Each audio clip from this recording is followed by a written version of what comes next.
एक बार ऐसा हुआ कि मेरे पूज्य दादाजी उनको हृदय रोग हुआ और एक दिन उनका स्वास्थ्य इतना ज़्यादा बिगड़ गया कि लगा कि अब उनके प्राणों को बचाना संभव नहीं है। तो उस समय पर मेरे पिताजी तो वो घर से साइकिल पर दौड़ करके बाबा जी के पास आए।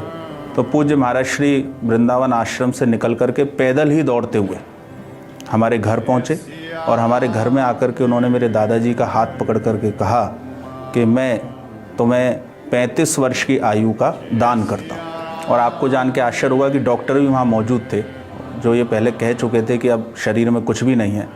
और पूज्य महाराज श्री ने कहा कि मैं तब तक तुम्हारा हाथ नहीं छोड़ूंगा जब तक तुम ये स्वयं नहीं बोल दोगे कि मेरे हृदय में अब किसी प्रकार का दर्द नहीं है। तो डॉक्टर ने फिर ECG किया और उन्होंने कहा कि अब तो आश्चर्य की बात है कि इनका हृदय 16 वर्ष के बच्चे के समान धड़क रहा है। ये कैसे हो सकता है मैं नहीं जानता, लेकिन पूज्य महाराज श्री ने मेरे दादाजी को प्राण दान दिया था और उस समय उन्होंने जितने वर्ष की आयु के दान का संकल्प किया, मेरे पूज्य दादाजी उस दिन से ठीक उतने ही वर्ष और जीवित रहे।